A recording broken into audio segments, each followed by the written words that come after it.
ದೀಪದ ಬೆಳಕು. ಹೆಣ್ಣು ಮಕ್ಕಳೆಲ್ಲ ಮನೆಯ ಮುಂದೆ ರಂಗೋಲಿ ಹಾಕಿ ಅದರ ಸುತ್ತ ಹಣತೆಯಿಟ್ಟು ಶಿವನನ್ನು ಧ್ಯಾನಿಸುತ್ತಾ ಊರಿಗೆ ಬೆಳಕಾಗುವ ಸಂಭ್ರಮ. ಅದೇ ಕಾರ್ತಿಕ ಹುಣ್ಣಿಮೆ. ಊರು ಅಂದ್ರೆ ಹಾಗೆ ಅಲ್ವಾ? ಅಲ್ಲಿ ಪ್ರತಿ ದಿನವೂ ಹಬ್ಬವೇ. ಒಂದಲ್ಲ ಒಂದು ಮಿತಿಗೆ ತಕ್ಕಂತೆ ಒಂದೊಂದು ಹಬ್ಬ ಹರಿದಿನಗಳ ಆಚರಣೆ ಮಾಡಲಾಗುತ್ತೆ. ಪೂರ್ವಿಕರು ಸುಖ ಸುಮ್ಮನೆ ಈ ಪದ್ಧತಿಗಳನ್ನೆಲ್ಲ ಮಾಡಿಟ್ಟಿದ್ದಲ್ಲ. ದೇವರಿಗೆ ಪೂಜೆ ಸಲ್ಲಿಸುವ ನೆಪದಲ್ಲಾದ್ರೂ ಊರಿನವರೆಲ್ಲ ಒಂದಾಗ್ಲಿ ಎಂಬ ಮಾರ್ಮಿಕತೆ ಈ ಪದ್ಧತಿಗಳ ಹಿಂದೆ ಅಡಗಿದೆ. ಹೀಗೆ ಬಹಳ ವರ್ಷಗಳಿಂದಲೂ ಪರಸ್ಪರ ಸಹಕಾರ ಸಹಬಾಳ್ವೆಯಿಂದ ಇರುವ ಊರೇ ಬಮ್ಮಿಗಟ್ಟಿ. ಬಮ್ಮಿಗಟ್ಟಿ ಇದು ಕೇವಲ ನೂರಾರು ಮನೆಗಳಿರುವ, ಸಾವಿರಾರು ಜನರು ವಾಸಿಸುವ ಒಂದು ಸ್ಥಳವಲ್ಲ. ಸಾಮಾಜಿಕವಾಗಿ ಗುರುತಿಸಿಕೊಂಡ ಪ್ರದೇಶವೂ ಅಲ್ಲ. ಭಾವೈಕ್ಯತೆ, ಪ್ರೀತಿ, ವಿಶ್ವಾಸ, ಪರಸ್ಪರ ಸಹಕರಿಸುವ ಮನೋಭಾವವನ್ನ ಹೊಂದಿರುವ ಸಮಾನ ಮನಸ್ಕರು ವಾಸಿಸುವ ಒಂದು ಸುಂದರ ಗ್ರಾಮ. ಧಾರ್ಮಿಕ ಮತ್ತು ಸಾಮಾಜಿಕ ಸಮತೋಲನೆಯ ಜೊತೆಗೆ ಆರ್ಥಿಕ ಅಭಿವೃದ್ಧಿಯನ್ನು ಕಾಣುತ್ತಿರುವ ಹಳ್ಳಿ. ಧಾರವಾಡ ಜಿಲ್ಲೆಯ ಕಲಘಟಕಿ ತಾಲೂಕಿನಲ್ಲಿರುವ ಪುಟ್ಟ ಗ್ರಾಮ ಈ ಬಮ್ಮಿಗಟ್ಟಿ. ಕೃಷಿಯನ್ನೇ ನೆಚ್ಚಿಕೊಂಡಿರುವ ಇಲ್ಲಿನ ಜನ ಪದವಿ ಪಡೆದಿಲ್ಲವಾದರೂ ಪರೋಪಕಾರಕ್ಕೆ ಸಿದ್ಧ ಹಸ್ತರು. ಬಮ್ಮಿಗಟ್ಟಿ ಸಂಕ್ಷಿಪ್ತ ಚಿತ್ರಣ. ಮಲೆನಾಡಿನ ಹಳ್ಳಿ ಬಮ್ಮಿಗಟ್ಟಿ. ಸುಮಾರು 806 ಮನೆಗಳಿರುವ, 3000ಕ್ಕೂ ಹೆಚ್ಚಿನ ಜನ ವಾಸಿಸುವ ಒಂದು ಗ್ರಾಮ. ಹೆಚ್ಚು ಕಡಿಮೆ ಮಲೆನಾಡಿಗೆ ಹೊಂದಿಕೊಂಡಂತೆ ಇರುವ ಈ ಸ್ಥಳಕ್ಕೆ ಬಯಲು ಸೀಮೆ ಎನ್ನುವುದಕ್ಕಿಂತ ಅರೆ ಬಯಲು ಸೀಮೆ ಅಥವಾ ಅರೆ ಮಲೆನಾಡು ಎಂದು ಕರೆದರೆ ಸೂಕ್ತ ಎನಿಸುತ್ತೆ. ಯಾಕಂದ್ರೆ ಇಲ್ಲಿನ ವರ್ಷದ ವಾತಾವರಣ ಮಲೆನಾಡು ಭಾಗದಲ್ಲಿನ ವಾತಾವರಣದಂತೆಯೇ ಇರುತ್ತೆ. ಉತ್ತರ ಕರ್ನಾಟಕದ ಇತರ ಭಾಗಗಳಿಗೆ ಹೋಲಿಸಿದ್ರೆ ಇಲ್ಲಿ ಬಿಸಿಲು ತುಸು ಕಡಿಮೆ. ಹಾಗಂತ ಹೆಚ್ಚಾಗಿ ಮಳೆ ಬೀಳುವ ಪ್ರದೇಶವೂ ಇದಲ್ಲ. 2025 ಅಂದ್ರೆ ಕಳೆದ ವರ್ಷ ತುಸು ಹೆಚ್ಚಾಗಿ ಈ ಭಾಗದಲ್ಲಿ ಮಳೆಯಾಗಿದೆಯಾದರೂ ಪ್ರತಿ ವರ್ಷ ಹೀಗೆ ಆಗುತ್ತೆ ಎನ್ನಲು ಸಾಧ್ಯವಿಲ್ಲ. ಬಮ್ಮಿಗಟ್ಟಿ ಹಳ್ಳಿಯಲ್ಲಿ ಕೃಷಿ ಭೂಮಿಯು ವಿಭಿನ್ನವಾಗಿದೆ. ಕೆಲವು ರೈತರಿಗೆ ಚೆನ್ನಾಗಿಯೇ ನೀರು ದೊರಕಿದ್ರೆ ಇನ್ನು ಕೆಲವರು ಮಳೆಯನ್ನೇ ನೆಚ್ಚಿಕೊಂಡು ವ್ಯವಸಾಯ ಮಾಡ್ತಾರೆ. ಇಲ್ಲಿ ಕಾಲುವೆ, ಕೆರೆ, ಬೋರ್ವೆಲ್ ನೀರನ್ನು ಕೂಡ ಜನ ಕೃಷಿಯ ಅನುಕೂಲಕ್ಕಾಗಿ ನಿರ್ಮಿಸಿಕೊಂಡಿದ್ದಾರೆ. ಬಮ್ಮಿಗಟ್ಟಿ ಸ್ಥಳನಾಮ. ಬಮ್ಮಿಗಟ್ಟಿ ಬಹಳ ಪುರಾತನವಾದ ಊರು. 12ನೇ ಶತಮಾನದಲ್ಲಿ ಶಿವಶರಣ ಬಸವಣ್ಣ ಇಲ್ಲಿಯೇ ತಂಗಿದ್ದರು ಎಂದು ಸ್ಥಳೀಯರ ನಂಬಿಕೆ. ಹಾಗಾಗಿಯೇ ಇಲ್ಲಿ ಹಳೆಯ ದೇವಾಲಯಗಳನ್ನು ಕೂಡ ಕಾಣಬಹುದು. ಬಮ್ಮಿಗಟ್ಟಿ ಹಳ್ಳಿಯಲ್ಲಿ ಜನಜೀವನ ಆರಂಭವಾಗಿದ್ದು ಸುಮಾರು 200 ವರ್ಷಗಳ ಹಿಂದೆ. ಆದರೆ ಅದಕ್ಕೂ ಮೊದಲೇ ಬಮ್ಮಿಗಟ್ಟಿ ಊರು ಅಸ್ತಿತ್ವದಲ್ಲಿತ್ತು. ಆಗ ಅದರ ಹೆಸರು ಬದನಿಗಟ್ಟಿ.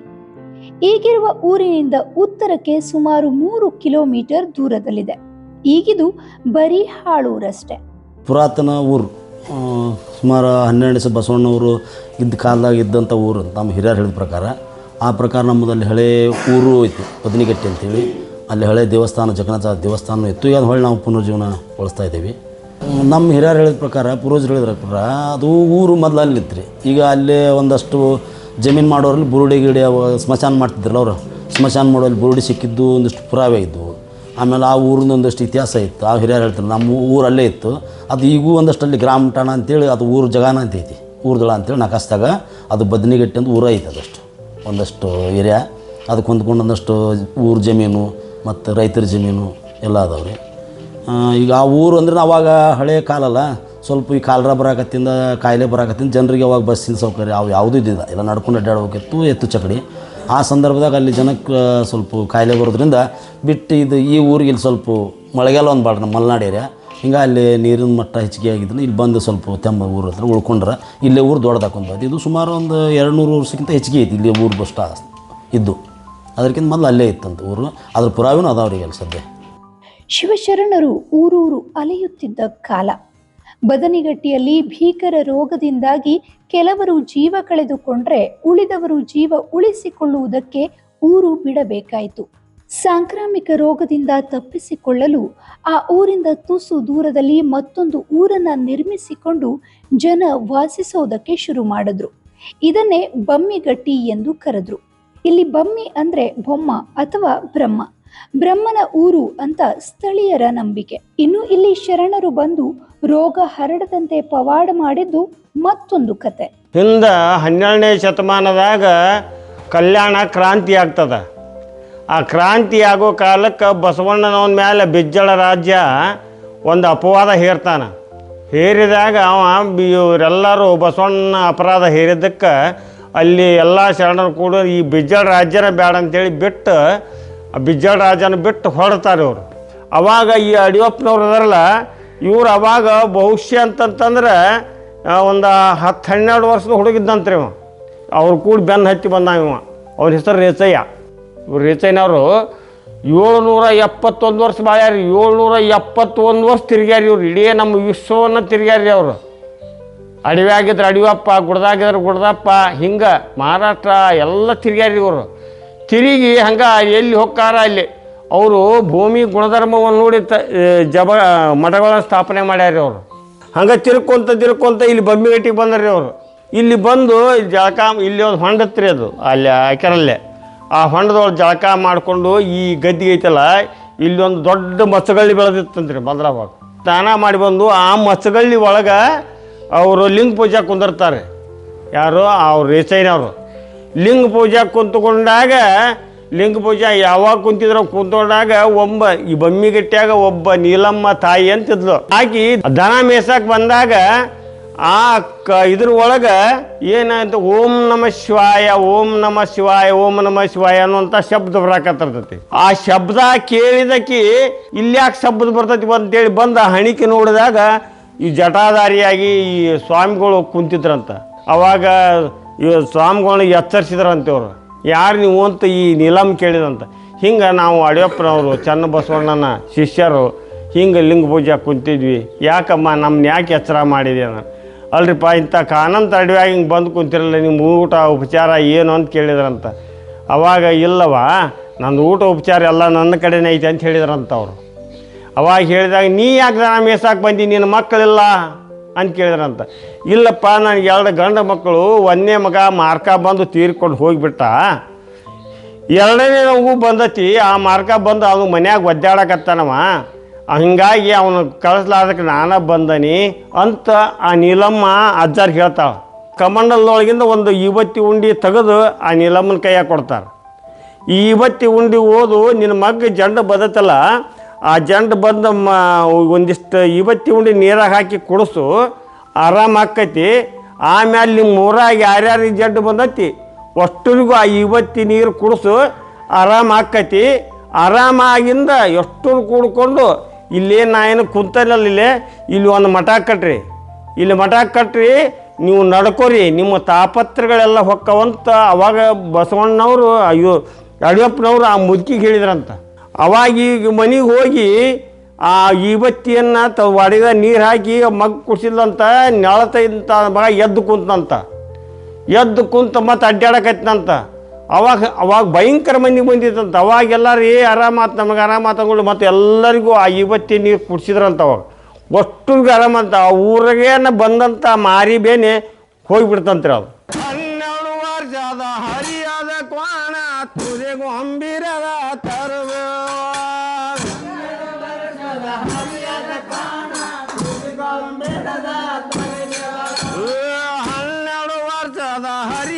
ಕ್ವಾಣ ತುದಿಗೂ ಅಂಬಿಡದ ತರುವಿದಳು.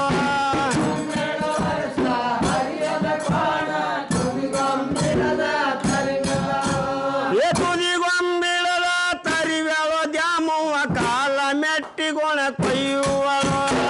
ವಿವಿಧ ಹಬ್ಬಗಳ ವೈಭವದ ಆಚರಣೆ.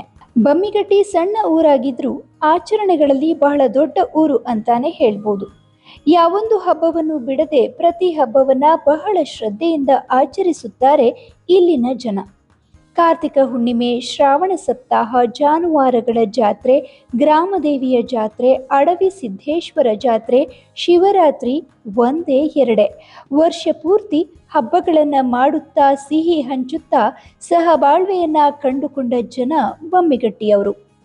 ಇಲ್ಲಿನ ಹಿರಿಯರು ಹೇಳಿಕೊಟ್ಟ ರೀತಿ ನೀತಿಗಳನ್ನು ಇಂದಿಗೂ ಪಾಲಿಸಿಕೊಂಡು ಬಂದಿರುವ ಜನರು ಶಿಷ್ಟಾಚಾರವಾಗಿ ಆಚರಣೆಗಳನ್ನು ಮಾಡ್ತಾರೆ. ಅಂತಹ ಸಾಂಪ್ರದಾಯಿಕ ಆಚರಣೆಗಳ ಬಗ್ಗೆ ಒಂದಿಷ್ಟು ಮಾಹಿತಿ ಇಲ್ಲಿದೆ. ಕಾರ್ತಿಕ ಪೂಜೆನ ಯಾವ ತರ ಮಾಡ್ತಾರೆ? ದೇವಸ್ಥಾನದಲ್ಲಿ ದೀಪ ಹಚ್ಚುವಂಥದ್ದು, ಅವರ ಮನೆ ಮನೆ ಬಾಗಿಲಲ್ಲಿ ರಂಗೋಲಿ ಹಾಕಿ ದೀಪವನ್ನು ಹಚ್ಚುವಂಥದ್ದು, ದೇವ್ರ ಪೂಜೆ ಮಾಡುವಂಥದ್ದು, ಅನ್ನ ಪ್ರಸಾದ ಮಾಡಿಸುವಂಥದ್ದು, ಎಲ್ಲರೂ ಅಲ್ಲೇ ದೀಪವನ್ನು ಹಚ್ಚಿ ಪೂಜೆ ಮಾಡಿ ಪ್ರಸಾದವನ್ನು ಎಲ್ಲರೂ ಸೇರಿಕೊಂಡು ಮಾಡಿ ಮನೆಗೆ ಹೋಗುವಂಥದ್ದು. ಕೆಲವು ನಮಗೆ ಮಠದಲ್ಲಿ ಸ್ವಾಮಿಗಳಿಂದ ಎಲ್ಲ ಜನರಿಗೆಲ್ಲ ಬೋಧನೆಯನ್ನು ಮಾಡಿಸುವಂಥದ್ದು ಎಲ್ಲ ನಡೀತಾರೆ. ಬಮ್ಮಿಗಟ್ಟಿಯಲ್ಲಿಯೇ ಹುಟ್ಟಿ ಮಾಗಿ ಮುಪ್ಪಾಗುತ್ತಿರುವ ಬಸವಣ್ಣಪ್ಪ ಊರಿನ ಬಗ್ಗೆ ಸಾಕಷ್ಟು ವಿಚಾರಗಳನ್ನ ಬಲ್ಲವರು. ಅವರು ಬಮ್ಮಿಗಟ್ಟಿಯ ಬಗ್ಗೆ ಹೇಳಿದ ಒಂದಿಷ್ಟು ವಿಚಾರಗಳು ಇಲ್ಲಿವೆ. ನಮ್ಮೂರು ಅಂತಂದ್ರೆ ಭಾಳ ಈಗ ಬದನಿಗಟ್ಟಿ ಅಂತ ಹೇಳಿ ಮೊದಲು ಅಂತಿದ್ರಂತೆ ನಮ್ಮ ಪೂರ್ವಜರು ಹೇಳೋದು. ಆ ಬದನಿಗಟ್ಟಿ ಒಳಗರಿ 12ನೇ ಶತಮಾನದೊಳಗೆ ಆಗಿದ್ದ ಬಸವೇಶ್ವರ ದೇವಸ್ಥಾನ ಐತಿ. ಅದೆಲ್ಲ ಶಿಥಿಲಗೊಂಡೈತಿ. ಈಗ ಶಿಥಿಲಗೊಂಡೈತಿ ಅಂದಾಗ ನಮ್ಮ ಊರಿನ ಎಲ್ಲ ದೈವದವರು ಕೂಡ್ಕೊಂಡು ಅದನ್ನು ಪಟ್ಟಿ ಪಳಿಗೆ ಹಾಕರ್ಲೆ ಕಲ್ಲಿನ ಗುಡಿ ಕಟ್ಸಾಕತ್ತಾರೆ ಬಿಡು. ತಂಬೂರು ಅಂಥೇಳಿ ಐತಿ ರೀ ಇಲ್ಲಿ. ತಂಬೂರು ಅಂತ ಐತಿ. ತಂಬೂರೊಳಗೆ ತಾಮ್ರಧ್ವಜ ಆಳ್ಕೆ ಮಾಡ್ತಿದ್ನಂತ. ಅವನ ಅಧೀನಕ್ಕೆ ಈ ಊರು ಒಳಪಟ್ಟಿತ್ತಂತ ರೀ. ನಮ್ಮಲ್ಲಿ ಈಗ ಅಡವಿ ಸಿದ್ದೇಶ್ವರ ಜಾತ್ರೆ ಒಂದು 60-65 ವರ್ಷದಿಂದ ನಾವು ಮಾಡ್ಕೊತ ಬಂದಾರೆ. ಆ ಅಡವಿ ಸಿದ್ದೇಶ್ವರರ ಇಲ್ಲಿ ಕುಂತು ಪೂಜಾ ಮಾಡಿದ ಸ್ಥಳ ಇದು ಬಮ್ಮಿಗಟ್ಟಿ. ನಮ್ಮಲ್ಲಿ 7 ದಿವಸ ಸಪ್ತಾಹ ಹಗಲಿ ರಾತ್ರಿ ನಿಲ್ಲೋಂಗಿಲ್ಲ. ಶಿವಭಜನೆ ಓಂ ನಮಃ ಶಿವಾಯ ಅನ್ನೋದು ನಿಲ್ಲೋಂಗಿಲ್ಲ. 65 ವರ್ಷದಿಂದ ನಿರಂತರವಾಗಿ ನಡೆದುಕೊಂಡು ಬಂದ ದಾರಿ. ಶ್ರಾವಣ 8ಗೆ ಇಲ್ಲಿ 2 ಭಜನೆ ಇದಾವೆ. ಸಿದ್ದಾಪುರನ ಮಠದ್ದು, ನಮ್ಮದು ಈಶ್ವರ ದೇವಸ್ಥಾನದ್ದು 2 ಭಜನೆ. ನಾವು ಮುಂಜಾನೆ ಬೆಳಿಗ್ಗೆ 4 ಗಂಟೆಗೆ ಊರಾಗ ಎಲ್ಲ ದೇವರಿಗೆ ಇದನ್ನು ಹಚ್ತೇವೆ, ದೀಪ ಹಚ್ತೇವೆ. ಅವರು ಸಿದ್ದಾಪುರನ ಮಠದವರು ಸಂಜೆ ಮುಂದೆ ಎಲ್ಲ ದೇವರಿಗೆ ದೀಪ ಹಚ್ತಾರೆ. ಹಚ್ಚಿ ಅವರು 7 ದಿವಸ ಸಪ್ತಾಹ ಹಿಡಿಯಂಗಿಲ್ಲ. ನಾವು 1 ದಿವಸದ ಹಿಡಿತಾರೆ, 24 ತಾಸು ಅಷ್ಟೇ ಅವರು.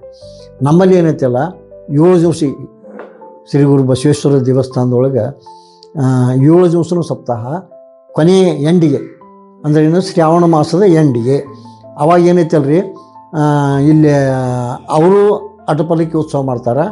ಅಡವಿ ಸಿದ್ದೇಶ್ವರದು ಇಲ್ಲಿ ಈಶ್ವರ ದೇವರದ ಅಡವಿ ಇದನ್ನು ಅಟಪಲಿಕೆ ಉತ್ಸವ ಭಾಳ ವಿಜೃಂಭಣೆಯಿಂದ ತಾಲೂಕಿನಾಗ ಮಂದಿ ಕೂಡ್ಬೇಕು. ಅವತ್ತು ಯಾರು ಎದಕ್ಕೆ ಹೋಗಂಗಿಲ್ಲ, ಏನಿಲ್ಲ.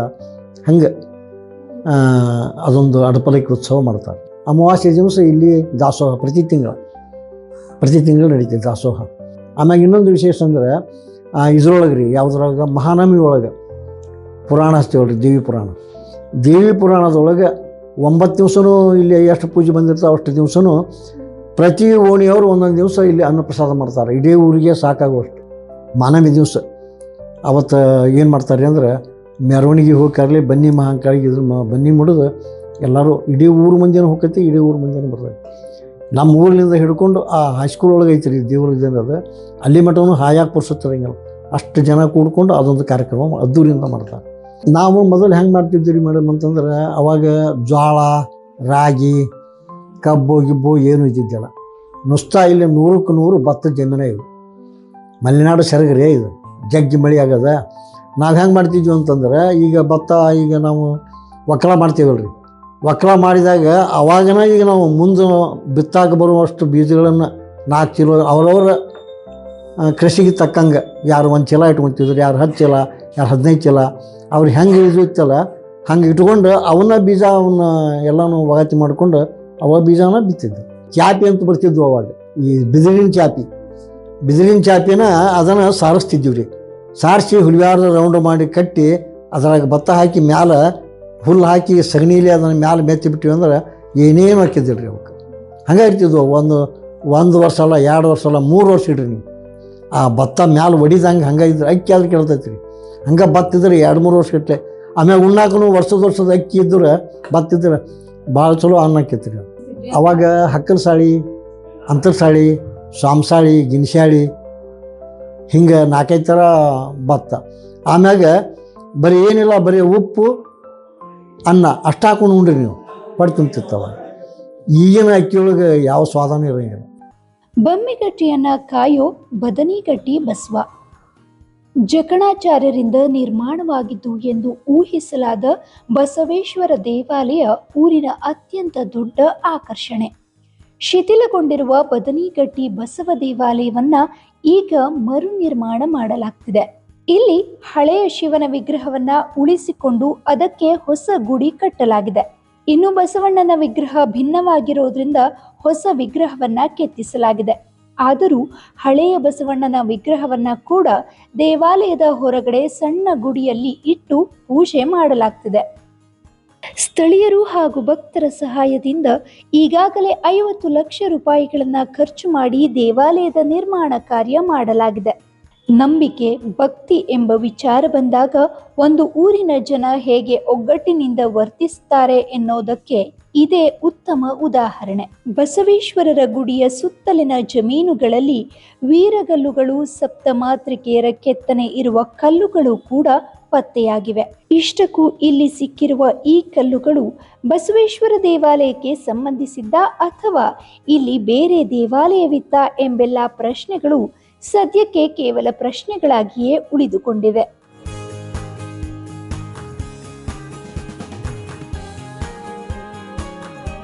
ಇದು ಮೊದಲಿಗೆ ಮೇಡಮ್ ಬದನಿಗಟ್ಟಿ ಅಂತ ಇದೊಂದು ಊರ್ದಳ ಮೇಡಮ್.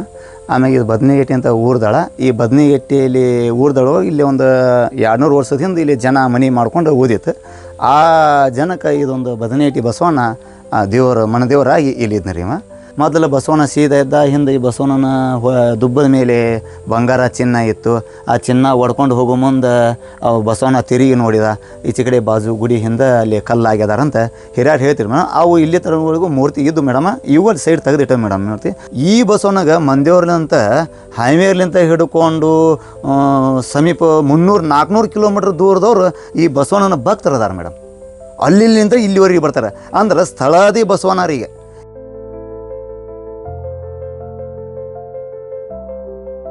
ಸ್ನೇಹಿತರೆ, ಸಾಮಾನ್ಯವಾಗಿ ಎಲ್ಲ ಊರಲ್ಲೂ ಈ ಗ್ರಾಮ ದೇವತೆ ಅಂತ ಇರೋದು ಸರ್ವೇ ಸಾಮಾನ್ಯವಾಗಿರುವಂತಹ ವಿಚಾರ. ಈ ಬಮ್ಮಿಗಟ್ಟಿಯಲ್ಲಿಯೂ ಕೂಡ ದ್ಯಾವಮ್ಮ ಮತ್ತೆ ದುರ್ಗಮ್ಮ ಅನ್ನುವಂತಹ ಒಂದು ಮೂರ್ತಿಯನ್ನ ನೀವು ನೋಡಬಹುದು. ಇದನ್ನ ರಕ್ತಚಂದನದ ಮರದಿಂದ ಕೆತ್ತಲಾಗಿದೆ ಅಂತ ಅಲ್ಲಿನ ಊರಿನವರು ನನಗೆ ಕೊಟ್ಟಿರುವಂತಹ ಮಾಹಿತಿ. ಇನ್ನು ಈ ಊರಲ್ಲಿ 5 ವರ್ಷಕ್ಕೊಂದ್ಸಲ ಗ್ರಾಮ ದೇವತೆಯ ಒಂದು ಜಾತ್ರೆ ನಡೆಯುತ್ತೆ, ಆಯ್ತಾ. ಬಹಳ ಅದ್ದೂರಿಯಾಗಿ ಮಾಡುವಂತಹ ಜಾತ್ರೆ. ಈ ಜಾತ್ರೆಯ ಟೈಮಲ್ಲಿ ಸುಮಾರು ಫೆಬ್ರವರಿ ಟೈಮಲ್ಲಿ ಆಗುವಂಥದ್ದು. ಸೊ ಈ ಜಾತ್ರೆಯ ಟೈಮಲ್ಲಿ ಹೊರವಾರ ಅಂತ ಮಾಡ್ತಾರೆ. ಅಂದ್ರೆ ಇಡೀ ಊರೇ ಅವತ್ತು ಅಘೋಷಿತ ಬಂದಲ್ಲಿ ಇರುತ್ತೆ. ಊರಿನ ಜನರೆಲ್ಲರೂ ಕೂಡ ತಮ್ಮ ನಿತ್ಯ ಕರ್ಮಗಳನ್ನ ಮುಗಿಸಿ ಬೆಳಿಗ್ಗೆ 9 ಗಂಟೆಗೆ ಮನೆ ಬಿಟ್ರೆ ಸಂಜೆ 5 ಗಂಟೆಗೆ ಮನೆಗೆ ವಾಪಸ್ ಬರ್ತಾರೆ. ಈ ಒಂದು ಊರಿನಲ್ಲಿ ಹೊರವಾರದ ಸಮಯದಲ್ಲಿ ಯಾರೂ ಕೂಡ ಮನೆಯಲ್ಲಿ ಇರೋದಿಲ್ಲ. ಇಡೀ ಊರೇ ಖಾಲಿ ಆಗ್ಬಿಡತ್ತೆ. ಮನೆಯಿಂದ ಹೊರಗಡೆ ಹೋಗೋದಕ್ಕಿಂತ ಮುಂಚೆ ಒಂದು ತಂಬಿಗೆಯಲ್ಲಿ ನೀರನ್ನ ಹಾಕಿ ಅದರಲ್ಲಿ ಬೇವಿನ ಎಲೆಗಳನ್ನ ಹಾಕಿ ಮನೆಯ ಎದುರುಗಡೆ ಇಟ್ಬಿಟ್ಟು ಮನೆಯನ್ನ ಬಿಡ್ತಾರೆ. ಬರೀ ಹಿಂದೂಗಳು ಮಾತ್ರವಲ್ಲದೆ ಮುಸ್ಲಿಂ ಓಣಿಯೂ ಕೂಡ ಈ ದಿನ ಖಾಲಿ ಹೊಡಿತಾ ಇರುತ್ತೆ. ಎಲ್ರೂ ಕೂಡ ಊರನ್ನ ಬಿಡ್ತಾರೆ. ಸೊ ಯಾಕಪ್ಪ ಈ ಒಂದು ಪದ್ಧತಿಯನ್ನ ಮಾಡ್ಕೊಂಡು ಬಂದಿದ್ದಾರೆ ಅಂತಂದ್ರೆ, ಗ್ರಾಮದೇವಿ ದ್ಯಾವಮ್ಮ ಈ ಟೈಮಲ್ಲಿ ಊರನ್ನ ಸಂಚರಿಸ್ತಾಳೆ. ಅವಳಿಗೆ ಯಾವುದೇ ರೀತಿಯಾದಂತಹ ಡಿಸ್ಟರ್ಬೆನ್ಸ್ ಆಗಬಾರ್ದು ಅನ್ನುವಂತಹ ಕಾರಣಕ್ಕೆ ಈ ಒಂದು ಪದ್ಧತಿಯನ್ನ ಮಾಡಲಾಗಿದೆ. ಹಾಗೇನೆ ಊರನ್ನ ಸಂಚರಿಸಬೇಕಾದ್ರೆ ಊರಿನ ಪ್ರತಿಯೊಂದು ಮನೆಗೂ ಕೂಡ ಆಕೆಯ ಆಶೀರ್ವಾದ ಸಿಗತ್ತೆ ಅನ್ನುವಂತಹ ನಂಬಿಕೆ ಇರುವುದರಿಂದ ಬಮ್ಮಿಗಟ್ಟಿಯಲ್ಲಿ ಹೊರವಾರವನ್ನ ಆಚರಿಸಿಕೊಂಡು ಬರ್ತಾ ಇದ್ದಾರೆ.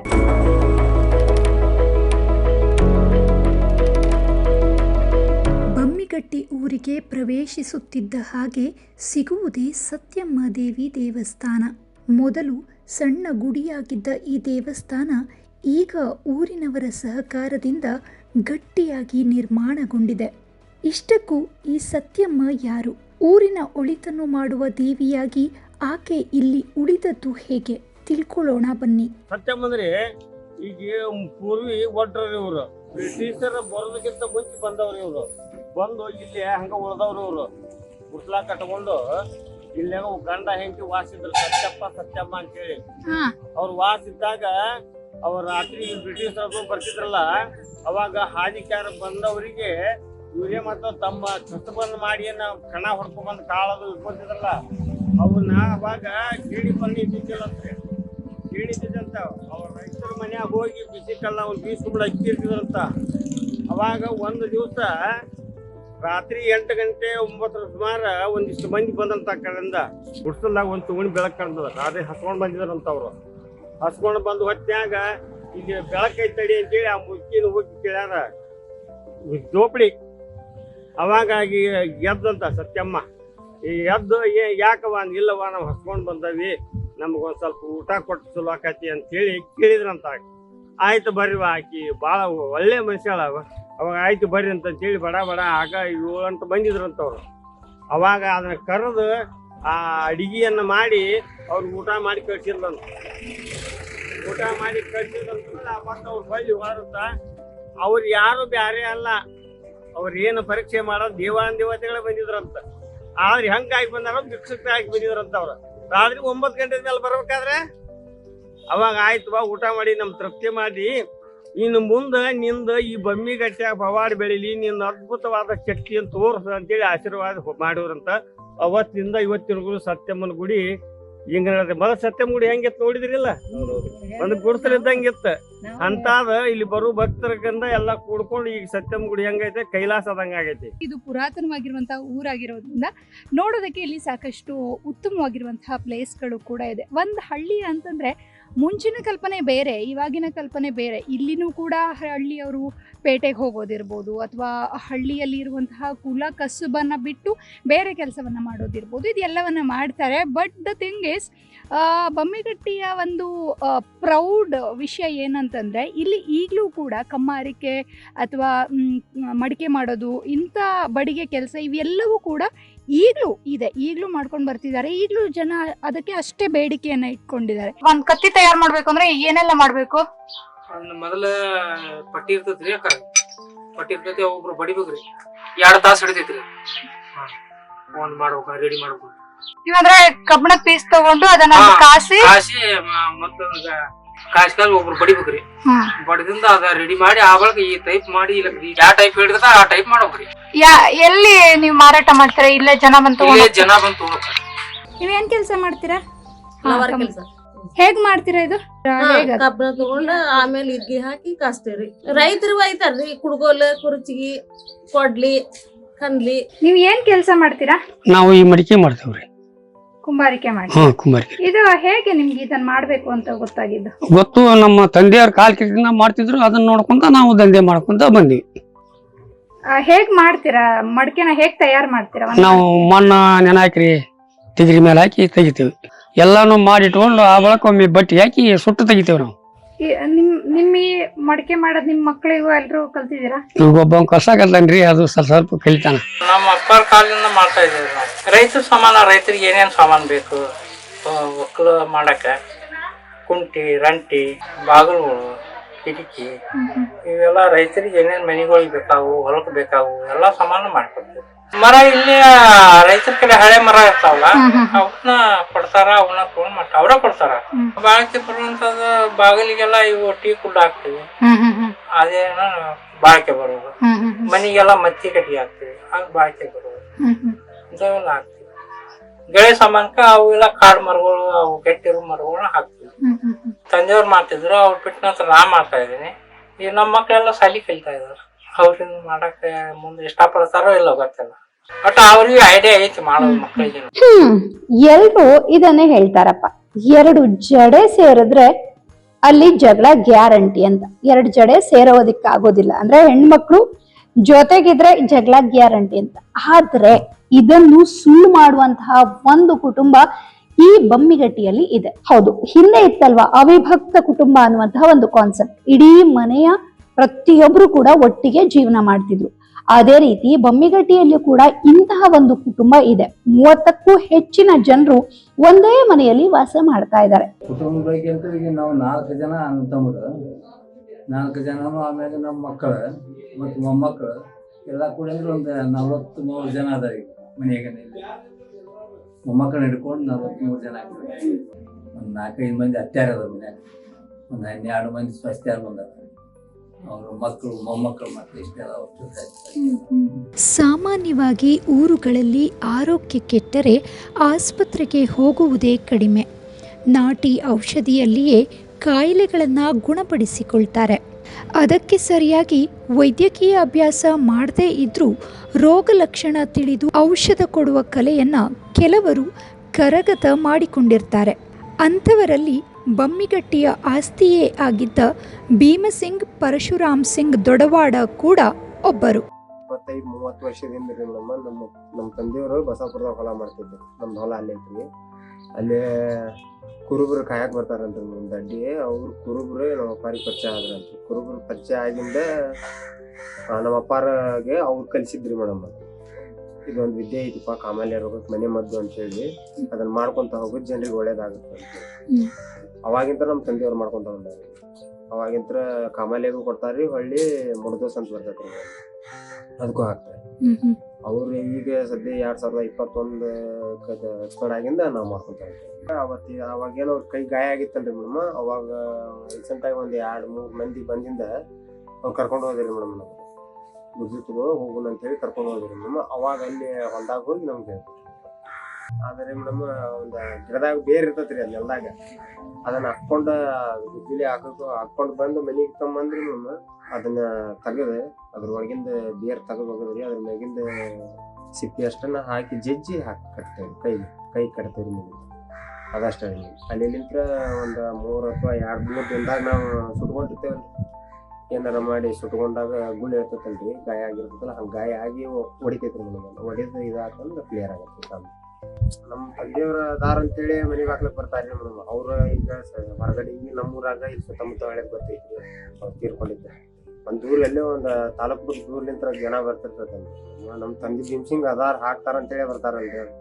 ಬಂದು ಹೊಳ್ಳಿ ಹೋದ್ರೆ ನಮ್ಮ ಅಪ್ಪಾರ್ದ ಮರ್ಯಾದೇನು ಉಳಿಯಂಗಿಲ್ಲ. ಹಿಂಗಾಗಿ ನಾ ಕಲಿತೇರಿ ಮೇಡಮ್. ನಮ್ಮ ಅಪ್ಪಾರಿಗೆ ನೆನೆಸ್ಕೊಂಡ್ ಬಂದು ಹಾಕಿಸ್ಕೊಂಡು ಹೋಗ್ತಾರ ಅಂದ್ರೆ ಅವ್ರ ಹೆಸರು ಅಳಸಬಾರ್ದು ಅನ್ನೋದು ಒಂದು ಕಾರಣ ರೀ.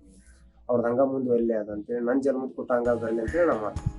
ಸೊ ಬಮ್ಮಿಗಟ್ಟಿಯ ಶೂಟನ್ನು ಮುಗಿಸ್ಕೊಂಡು ನಾನು ಇನ್ನೊಂದು ಊರಿಗೆ ಹೋಗ್ತಾ ಇದ್ದೀನಿ. ಸೊ ಬಮ್ಮಿಗಟ್ಟಿಯಲ್ಲಿ ಏನೆಲ್ಲ ಇದೆ, ಊರು ಹೇಗಿದೆ, ಪ್ರತಿಯೊಂದನ್ನು ನಾನು ನಿಮಗೆ ತೋರಿಸಿದ್ದೀನಿ. ನೀವು ಕೂಡ ನಿಮ್ಮ ಊರಿನ ವಿಶೇಷತೆಗಳನ್ನು ಸ್ವಗ್ರಾಮಲ್ಲಿ ಬರೆದು ತಿಳಿಸೋದಕ್ಕೆ ಮರಿಬೇಡಿ. ಹಾಗೆಯೇ ನೆಕ್ಸ್ಟ್ ಸ್ವಗ್ರಾಮ ಸುತ್ತಾಟ ನಿಮ್ಮೂರು ಕೂಡ ಆಗಿರ್ಬೋದು. ಅಲ್ಲಿವರೆಗೂ ಸ್ಟೇ ಟ್ಯೂನ್ಡ್, ಬಾಯ್.